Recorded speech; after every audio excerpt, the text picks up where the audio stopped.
नमस्कार बंधुगण, आपण मानक पुणी थे बहुत बहुत स्वागत करछु। बंधुगण, होलीर पवित्र दिन रे निज गळारे बांधी देबे एही गछर चेरकू आपणकर भाग्य बदली जीव। आपण जेवाड़े भी जीवे एही गछर चेरकू पिंधिला परे धन आपणको पछरे चली आसीबो। माँ लक्ष्मी को कृपारू जो भी व्यक्ति होली दिन एही गछर चेरकू धारण करिवो सेही व्यक्ति को पूजा पाठ न करी मध्य सब फल प्राप्ति हेई जीवो। दुनिया आपणकर हाथ मुठारे आसी जीवो। बंधुगण, आपण जदि एही होली दिन एही गछर चेरकू आपणको गळारे धारण करिवे तो बंधुगण आपणको भाग्य चमकी पड़िबो। माँ लक्ष्मी को एही गछर चेर अति प्रिय होइथाए।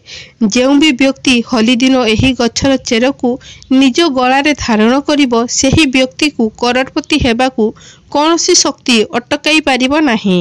बंधुगण, यह चेर नुहे स्वयं माँ लक्ष्मी आशीर्वाद अटे। बंधुगण, प्राचीन कथा अनुसार सनातन संस्कृति रे बहुत एमिति पौराणिक महत्व रही जो एमिति बहुत प्रकार गछलता अछंती जहाकू बहुत बेसी शुभ मना जाइथाए। एमिति किछि गछलता मध्य अछंती जहाकू आम जीवन रे चालुथिबा कष्ट को तुरंत ही दूर करिथांती। बंधुगण, खास कथा यह जे एही गछ लोक माने पूजा करिथांती। एहार औषध रूपे मध्य व्यवहार करा जाइथाए।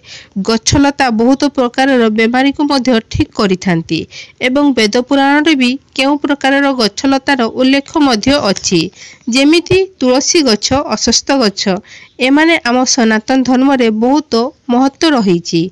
बंधुगण, आपण माने देखिथिबे आमे समस्ते अश्वत्थ गछ पूजा करिथाउ।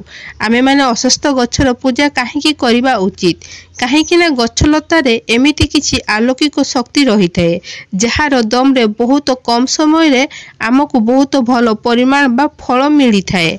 तो बंधुगण, आज आमे आपण माननको बताइबु आपण होली दिन ज्योतिष शास्त्र अनुसार सेही गछर चेर को धारण करिवे जहा जदि आपण होली दिन ठीक मुहूर्त रे ठीक विधि विधान सहित निज गळारे धारण करूछंती तो बंधुगण बास एतिकी ही उपाय करिला परे साक्षात आपनको माँ लक्ष्मी वरदान और आशीर्वाद मिलिबो जहा परे आपनकर जीवन सब कष्ट मूलरू नष्ट होई जिवो एवं माँ लक्ष्मी आशीर्वाद आपनकर बंद हो जाइथिबा व्यापार मध्य चलिबो।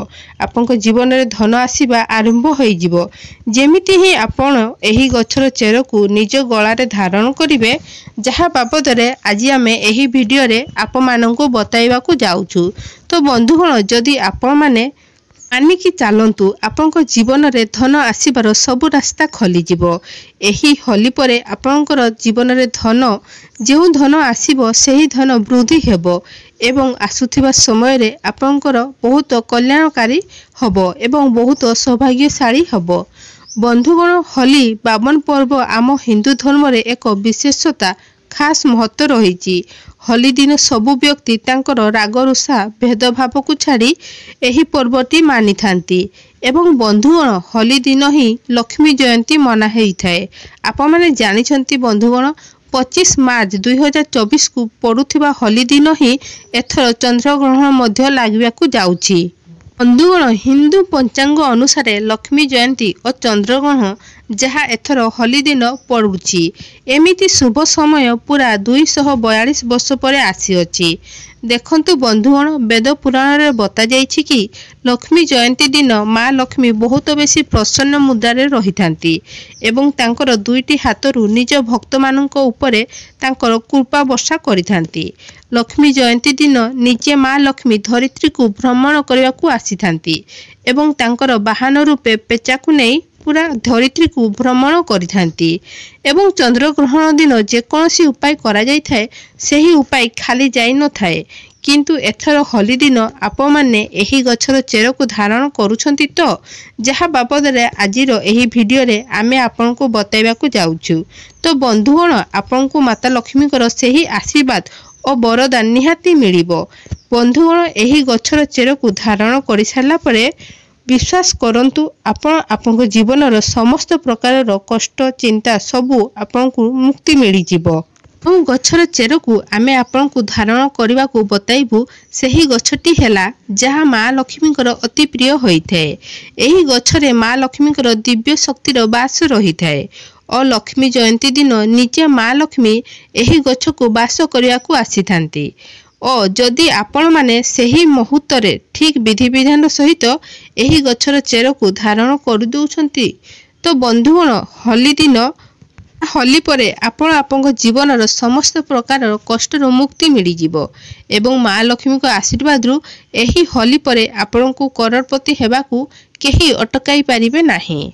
बंधुगण एबे आमे आपण माननकु बताइबु एही गछर चेर को केमिति धारण करिवे। बंधुगण बास आपण एहा करिवे 25 मार्च लक्ष्मी जयंती दिन सही गछर चेर को नहीं आसीबे जहा बाबद तंत्र शास्त्र रे बता जाइछि जेउथिरे माँ लक्ष्मी दिव्य शक्ति बास होइथाए। सही गछर चेर को भल भाबरे धोई देबे। गोटिए तंबार ताबिज बा गोटिए पितळर ताबिज मध्य नहीं पारिबे। मुहूर्त अनुसार आपण सही ताबिज को आपण गलारे धारण करिवे। बास एतिकी आपण एही होली दिन करिवे। देखिबे बंधुगण आपण जीवन रे एमिति एक चमत्कारी और सकारात्मक बदल आसीबो जहा परे आपणकर आसुथिबा समय बहुत कल्याणकारी हबो, बहुत सौभाग्यशाली हबो। एथिपई बंधुगण एही वीडियो को शेष पर्यंत निहाती देखिबे। यदि आपण चाहुचंती माँ लक्ष्मी आशीर्वाद सब बेले आपन ऊपर और आपन परिवार ऊपर रही थाउ तो माँ लक्ष्मी को कृपारु आपण आपन जीवन में बहुत उन्नति करंतु, बहुत आगो को जानतु। बंधुगण पूरा श्रद्धार सहित एही वीडियो को लाइक कर देबे एवं कमेंट बॉक्स रे जय माँ लक्ष्मी निहाती लिखिबे। बंधुगण जदि आपण चाहुचंती एही होली परे आपन को करोड़पति हे जानतु, माँ लक्ष्मी 8टी रूपर आशीर्वाद आपन को मिली जाऊ तो बंधुगण गोटिए काम करिवे। एही होली दिन सूर्य अस्त हेबा पूर्वरु जेउठी भी सदाबिहारी गछ थिबो सेठारु सदाबिहारी गछर चेर आनिबे। एहाकू भल भावरे गंगा जल रे धोई देबे एवं आपण मध्य भल भावरे स्नान करिवे। आपन को पूजा घर को जिबे जेउठी भी माँ लक्ष्मी फोटो बा मूर्ति रखिचंती सेठारे गोटिए घियर दीप जलाइबे। माँ लक्ष्मी सामना रे आपण नेइथिबा ताबिज को और सदाबिहारी गछर चेर को आपण आपन हाथ रे धरिबे। धरि सारिला परे माँ लक्ष्मी बीज मंत्रटी 11 थर जप करिवे। माँ लक्ष्मी को 11 नंबर अति प्रिय होइथाए। मंत्रटी हैला ओं महालक्ष्मी नमः। आपण आपन हाथ रे धरिथिबा ताबिज को सदाबिहारी गछर चेर को सही ताबिज रे रखी देबे एवं एहाकू आपन गला रे धारण करिवे। जदि आपण होली दिन सदाबिहारी गछर चेर को धारण करूछंती तो आपन जीवन रे समस्त प्रकार आर्थिक कष्टरू आपन को मुक्ति मिली जिवो। एही चेर को धारण कर सारला परे माँ लक्ष्मी 8टी रूपर आशीर्वाद आपन को प्राप्ति होई जिवो। आपन जीवन रे धनर वर्षा हबो। बंधुगण आपन व्यापार बा व्यवसाय रे आपन चालू नाही, आपन व्यापार भल भाव रे चालू नाही, बहुत समय रु व्यापार रे घाटा होउची, आपन जीवन रे धन आसीबा बंद हो जाइछि। आपन धन संबंधी जो भी निर्णय नौचंती सही निर्णय रु आपन को क्षति ही होउची। तो बंधुगण बुझी जानतु आपण कौनसी एमिति किछि भूल करि देइछंती जहा द्वारा माँ लक्ष्मी आपन को ऊपर रागी जाइछंती। जदि आपण चाहुछंती माँ लक्ष्मी आशीर्वाद मिली जाऊ तो बंधुगण आपण जो भी धन संबंधी निष्पत्ति नेबे सही निष्पत्ति रु आपन को सफलता मिलू। बंधुगण होली दिन सूर्य अस्त हवा पूर्वरु आपण धला अरख गछर चेर को नहीं आसीबे। एहाकू एमिति एक गछ जेउथिरे माँ लक्ष्मी दिव्य शक्तिर बास होइथाए। धला अरख गछर चेर को आनी सारला परे आपण एही गछर चेर को भल भावरे गंगा जल रे धोई देबे। एहाकू आपण पितळर ताबिज रे धारण करिवे। बास एतिकी उपाय जदि आपण एही होली दिन करिदेबे तो बंधुगण माँ लक्ष्मी आशीर्वाद मिलिबो। आपण धन संबंधी जो भी निर्णय नेबे आपण को सेथिरु लाभ बा फायदा निहाती मिलिबो। आपणकर व्यवसाय निहाती चलिबो एवं माँ लक्ष्मी आशीर्वाद रु आपणकर आसुथिबा समय अधिक रु अधिक धन प्राप्ति हबो।